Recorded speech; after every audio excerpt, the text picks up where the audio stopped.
स्वागत है आप सबका चर्चा इन ब्लैक होल में।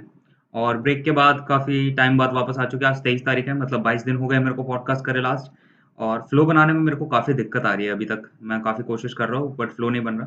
But actually I was missing podcasting. जैसे ही मेरे एग्ज़ाम्स चालू हुए ना 16 तारीख से, मैंने पॉडकास्ट को इतना मिस किया है। मैं रोज़ रात को 1 बजे खाली बैठा होता था, लैपटॉप खोल के बैठ जाता था कि हाँ, चलो आज एक रिकॉर्ड करेंगे। 1-2 मिनट बोलता भी था, फिर मैं कंप्लीट नहीं कर पाता था। और अभी भी एग्ज़ाम्स चल रहे हैं और मैं नहीं चाहता था कि एग्ज़ाम्स के बीच में पॉडकास्ट करूँ, बट ऑनलाइन एग्ज़ाम्स चल रहे हैं, तुम्हें भी पता है कितना पढ़ना है। और फिर मैंने कहा बोर हो रहा हूँ यार, कितना कितना कितने टाइम तक पॉडकास्ट से दूर रह लेंगे। तो आ गए हैं वापस। और पॉडकास्ट के लिए वापस आया तो तुमसे मैंने पूछा कि तुम्हें क्या सवाल पूछने हैं मेरे से। और तुम अच्छे सवाल पूछते हो, बट प्रॉब्लम ये है कि तुम ज़्यादा ही सवाल पूछते हो। अब तुम ज़्यादा सवाल पूछ रहे हो तो जो मेरा पिछला अप्रोच था, सवाल का जवाब देने का कि मैं 5 क्वेश्चन्स का एक सेट बनाऊँगा और तुम्हें जवाब दूँगा, उसमें मैं ना इतना सब्स्टांस नहीं दे पाता। मैं तुम्हें तुम्हारे क्वेश्चन का जवाब दे दिया, बट मैं उतना सब्स्टांस नहीं दे पाया, ठीक है?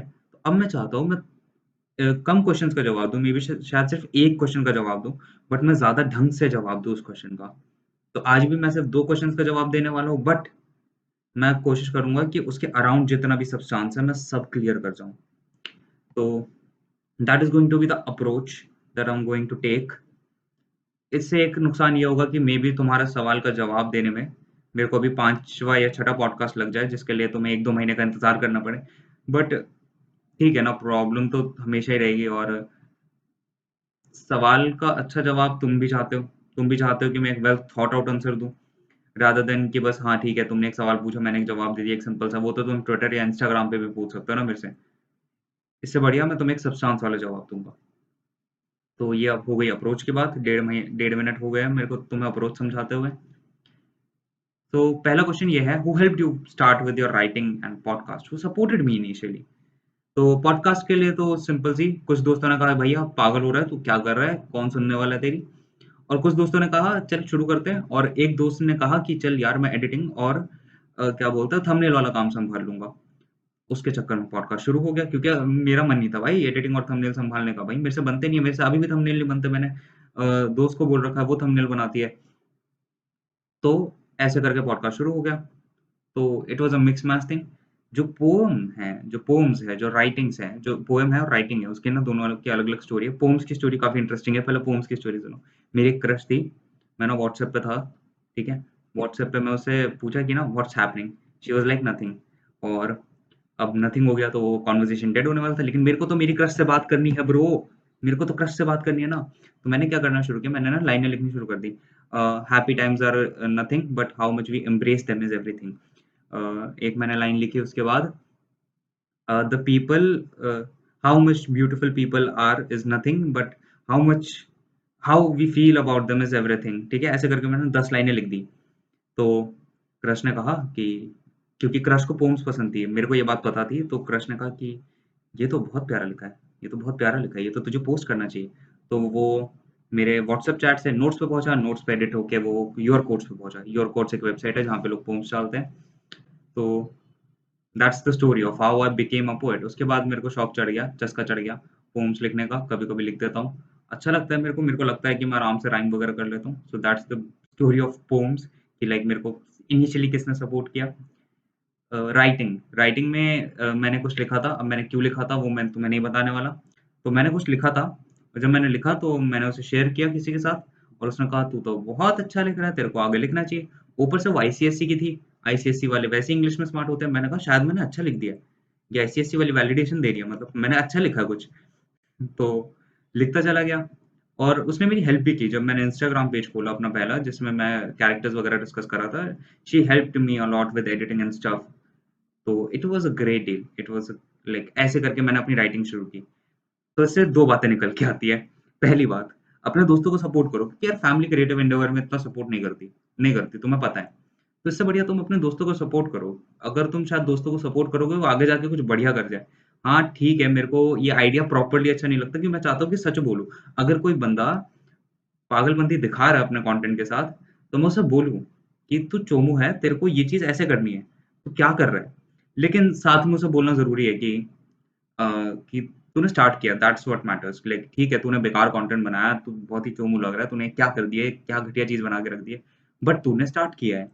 आगे बढ़ता जा, मे बी शायद तू बहुत बढ़िया कर जाए, ठीक है? तो ऐसे करके अपने सपोर्ट करो अपने दोस्तों को। दूसरी बात ये, मे बी शायद मेरे अंदर कोई इन्नेट टैलेंट था ही नहीं। मे बी मेरे अंदर कोई टैलेंट था ही नहीं, बट मेरे को ये सपोर्ट मिल गया साइड में, मेरे को ये सपोर्ट मिल गया स्टार्टिंग में कि हाँ, तू अच्छा लिख रहा है। और फिर जब मैं करता चला गया तो मैं बेटर हो गया, क्योंकि ऑब्वियसली क्योंकि मैं पहले जो पोएम्स देख रहा हूँ अपनी, वो इतनी बुरी थी। मैं कल ही बैठ के अपनी एक इंस्टाग्राम वाली पोएम पढ़ रहा था, इट्स लाइक यार ये मैंने क्यों लिखी थी? कितनी गंदी है ये। और सेम विद राइटिंग कि अगर मैं उस टाइम पे अपने पीसेस उठा के बैठूँ या फिर से 2-3 महीने पहले के उठा के बैठूँ, अपना जर्नल भी उठा के बैठ जाऊँ, ऐसा लगता है क्या लिख रहा था मैं, कितना गंदा लिखता हूँ भाई मैं। तो स्टार्टिंग में सपोर्ट मिलने से शायद मैं एक अच्छा राइटर खुद ही बन गया, और जैसे मैं अच्छा बनता चला गया, I fall in love with it. That's a theory. तो ऐसा पॉसिबल है, इसलिए सपोर्ट करो अपने दोस्तों को। लेकिन साथ में एक और चीज़ आ जाती है, जो सपोर्ट है, जो टैलेंट है तुम्हारा, मे बी तुम्हारे पास टैलेंट हो। ये एक रैंडम यूट्यूबर ने बात कही थी मेरे को डायरेक्टली नहीं कही थी, मतलब अपने कंटेंट में, कि ना अगर तुम एक किताब लिख रहे हो, तो जो तुम्हारा टैलेंट है वो तुम्हें सिर्फ़ 5वें पेज तक लेके जाएगा। तो ये जो तुम्हारा टैलेंट है, सपोर्ट है, वो तुम्हें 5वें पेज तक लेके जाएगा, ठीक है? तुम्हारे अंदर चाहे कितनी भी क्रिएटिविटी हो, आखिर में तुम्हें कंस्ट्रक्टिव फीडबैक्स चाहिए, तुम्हें कंसिस्टेंसी चाहिए, तुम्हें अच्छा कंटेंट कंज़्यूम करना पड़ेगा ताकि तुम अच्छा कंटेंट क्रिएट कर सको। लाइक मैं ब्रेक पे क्यों गया था? सिंपल सी बात, मैं ब्रेक पे क्यों गया था? मैं ब्रेक पे इसलिए गया था क्योंकि मेरे को कंटेंट कंज़म्पशन का टाइम नहीं मिल रहा था।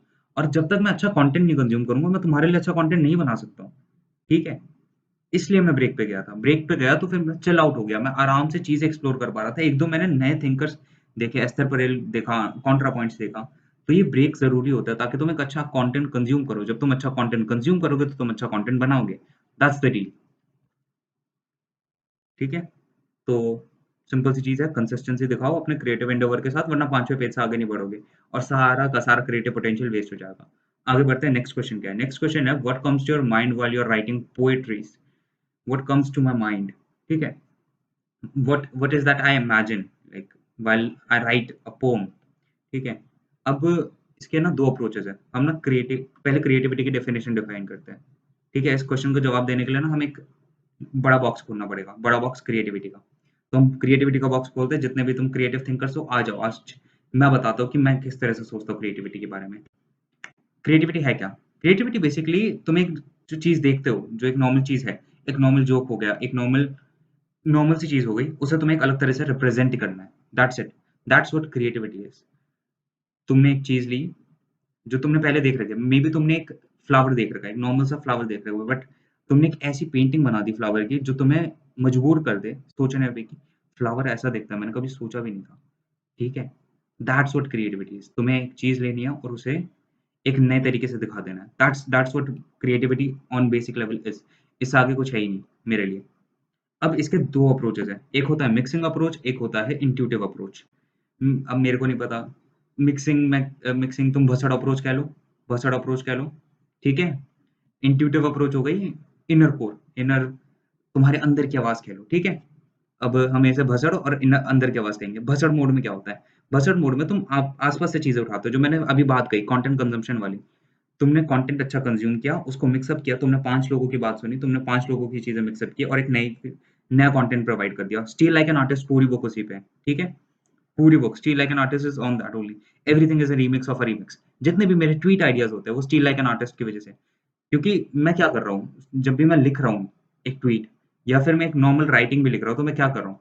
मैं बाहर से जितना भी मेरा वो है, बाहर से जितना भी मैंने आज तक कंटेंट कंज़्यूम किया है, उसे किसी तरह अपने दिमाग में क्यूरेट करके ला रहा हूँ।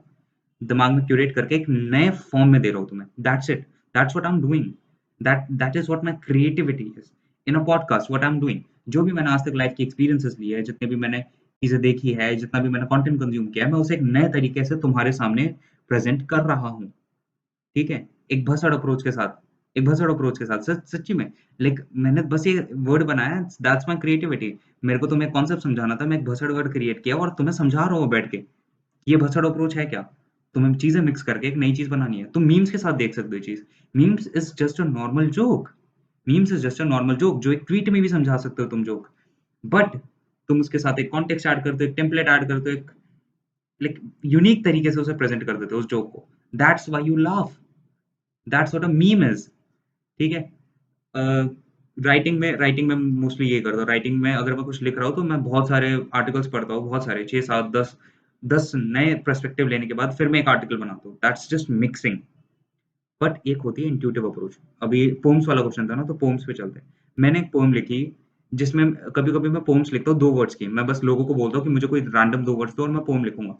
उसमें मैं मिक्सिंग करता हूँ। उसमें बस एक छोटा-सा एनालॉजी बनाता हूँ। जैसे मैंने एक ओशन और मून्स वाली पोएम लिखी थी, तो मैंने ओशन को कंपेयर किया तुम्हारे कम्फर्ट से और मून को मैंने कंपेयर किया तुम्हारे ड्रीम से और उसपे एक पोएम लिख डाली। ठीक है? That was mixing. बट कभी-कभी पोएम्स आती है अंदर से, कभी-कभी शायरियाँ आती है अंदर से, कभी-कभी आर्ट आता है अंदर से, ठीक है? That's that's what intuitive approach is, that's what अंदर की आवाज़ इज़, ठीक है? और ये होता है दूसरा मोड क्रिएटिविटी का, अंदर की आवाज़। अब अंदर की आवाज़ आ कहाँ से रही है? इसके ऊपर बहुत सारी थ्योरीज़ है। अगर हम इसको उस वाले उसमें ले जाएँ, क्या बोलते हैं, नॉलेजेबल जो तुम्हारा नॉर्मल इंटरनेट स्टफ है, उसमें ये बता रखा है कि तुम्हारे रिप्रेस्ड इमोशंस बाहर निकलते हैं तुम्हारी क्रिएटिविटी में। इसलिए ये ट्विटर वगैरह पे एरोटिका आर्ट बहुत ज़्यादा होता है। ट्विटर नहीं, सॉरी, रेडिट पे ये एरोटिका आर्ट बहुत ज़्यादा होता है कि लोग कहते हैं कि लाइक ये जो इनका इनसाइड रिप्रेस्ड सेक्सुअल एग्रेशन है, वो निकल के आ रहा है इनके आर्ट में। और तुम्हारा दर्द निकल के आ रहा है पोएम्स वगैरह में, शायरीज़ वगैरह में। तो वो होती है एक अंदर की आवाज़। ठीक है? भसड़ अप्रोच हो गई, अंदर की आवाज़ अप्रोच हो गई। भसड़ अप्रोच का एक फ़ायदा और है, अगर तुम भसड़ अप्रोच का ये फ़ायदा है कि you can never run out of creativity.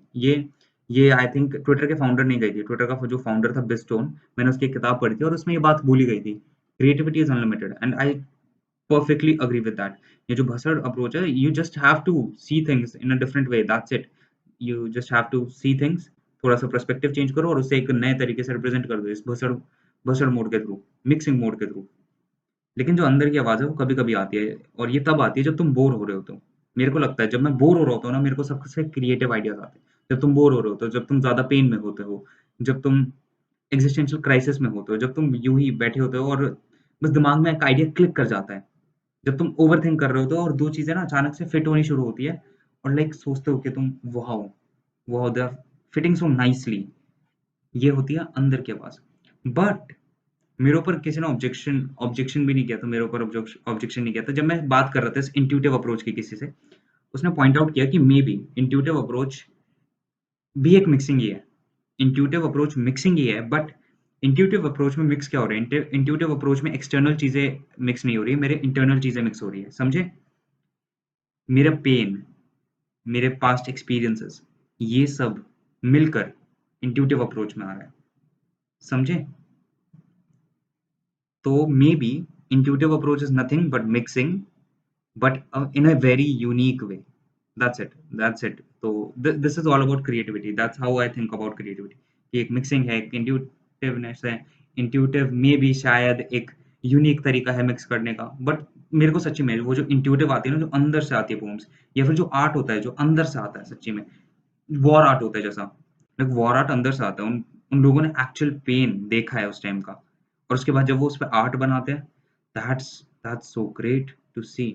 एक मैंने लेनिन का आर्ट देखा था जो लाइक जॉर्डन पीटरसन के घर पे है एंड उसका लाइक हाथ बड़ा सा था, लाइक वो लेनिन कम्युनिज्म वगैरह दिखाने के लिए था और it was so great, it was too so like it was simple but yet so intuitive और इतना अच्छा लगता था देखने में। So that's the thing. Poetry में मैं क्या करता हूँ, पोएट्री में भी ये 2 ही अप्रोच है। एक मिक्सिंग वाला जो मैं तुम्हें समझा चुका हूँ कि हाँ, मैं बस एनालॉजीज़ वगैरह बनाऊँगा और तुम्हें एक पोएम लिख के दे दूँगा 2 वर्ड्स के अराउंड। बट एक दूसरा अप्रोच होता है मेरा। दूसरा अप्रोच में मैं क्या करता हूँ, मैं इमेजिनरी सिनेरियो बनाता हूँ। जब भी मैं एक पोएम लिख रहा हूँ, मैं एक इमेजिनरी सिनेरियो बना रहा हूँ। ये मेरे को इंस्पायर्ड हुआ था एक एस्से से जो मैंने यूट्यूब पे देखा था। तुम पोएम्स में कर क्या रहे हो? पोएम्स में कर क्या रहे हो? पोएम्स में तुम एक इमोशन को दिखाना चाहते हो। एक इमोशन को एक डिफरेंट वे में दिखाना चाहते हो। इमोशन को एक यूनिक वे में दिखाना चाहते हो।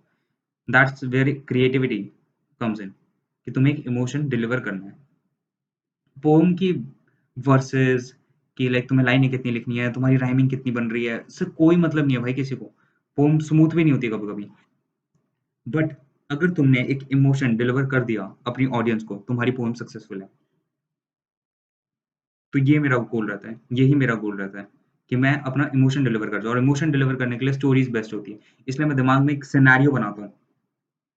एग्ज़ाम्पल, जो मैंने लास्ट पोएम लिखी थी, लास्ट टू लास्ट पोएम लिखी थी, उसमें मैं क्या किया था, मैं दिखाना चाह रहा था कि कैसे तुम बचपन में जो होते हो, बचपन में तुम क्या सोच रहे हो? तो बचपन में तुम्हारे सपने होते हैं, लेकिन जब तुम बड़े हो जाते हो तो वो करियर में कन्वर्ट हो जाते हैं and it's a painful thing to C.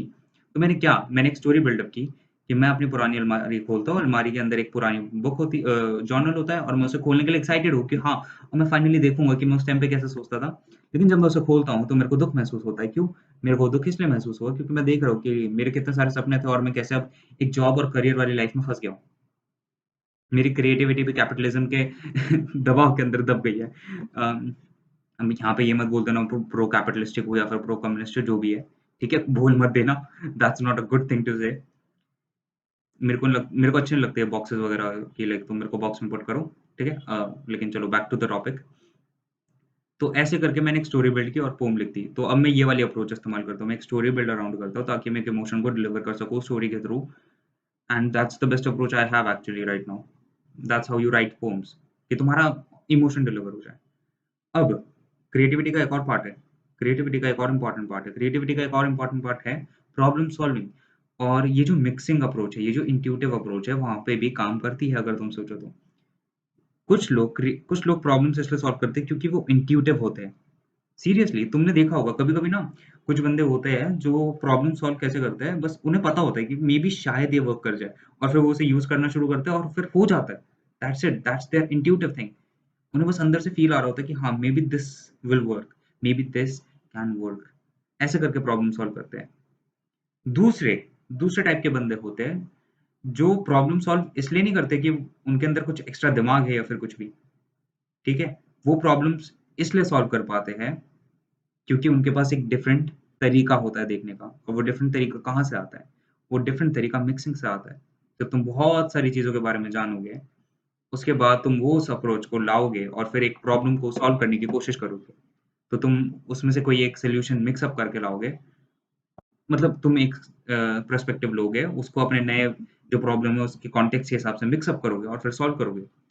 That's what creative problem solving is. So that's all on creativity. That's all on creativity. Okay. So now, important announcement. अगर तुम्हें मेरे को सपोर्ट करना है, तुम्हें मेरा पॉडकास्ट वगैरह पसंद आ रहा है, तुम्हें अच्छा लगा कि मैंने इतना सब कुछ बताया क्रिएटिविटी के बारे में, एक अच्छे से पर्सपेक्टिव देने की कोशिश की, तो मेरे को तुम सपोर्ट कर सकते हो। सपोर्ट कैसे कर सकते हो? मैंने नीचे एक लिंक दे दिया है, एक्सपी बायो लिंक, xpbio/तुषार दयाल/gift। वहाँ पे तुम इवन ₹10 देके तुम मेरे को सपोर्ट कर सकते हो। So that's a great thing. Second thing, मैं लाइट वगैरह लगाने में जो मैंने लाइट लगाई है, ये जो पीछे छोटा-सा लगाने में उस पे खर्च करेंगे। प्लस में शेयर करो यार, शेयर करो। मैं 300 सब्सक्राइबर पे पहुँचने वाला हूँ, शेयर क्यों नहीं कर रहे? और यहाँ से तुम्हें जो भी लाइनें वगैरह पसंद आए, तुम जाके कोट कोट भी कर सकते हो ट्विटर पे, इंस्टाग्राम पे शेयर करो। That's what I have to say. Thanks for watching. Like अगर तुम यहाँ तक रुके हो, इट्स रियली गुड। मेरे को अच्छा लगता है जब तुम यहाँ तक रुकते हो। Thanks thanks a lot for listening. Thanks a lot for listening. और मैं चाहता हूँ मैं और अच्छे पॉडकास्ट करूँ, बस करता चला जाऊँ। तो मैं और किसी टॉपिक पे चाहते हो कि मैं बात करूँ? हाँ, मैं करूँगा, क धीरे-धीरे करूँगा, सब टॉपिक्स पे बात करूँगा। तुम्हें एक आध टॉपिक और ऐड करना हो, तो जाओ डिस्कॉर्ड पे जाके पूछ सकते हो, ट्विटर पे आके पूछ सकते हो, इंस्टाग्राम पे पूछ सकते हो। मैं अपने नोट्स में डाल दूँगा जो मेरे साइड में नोट्स पड़े हैं, इसमें डाल दूँगा वो क्वेश्चन, बाद में जवाब देंगे उनका। और क्या पता जो मैंने बाकी क्वेश्चन्स पूछ रखे उसमें से कुछ कॉमन क्वेश्चन्स हो तो तुम्हारे क्वेश्चन का जवाब जल्दी आ जाए। जाके भेजो। Thanks, bye.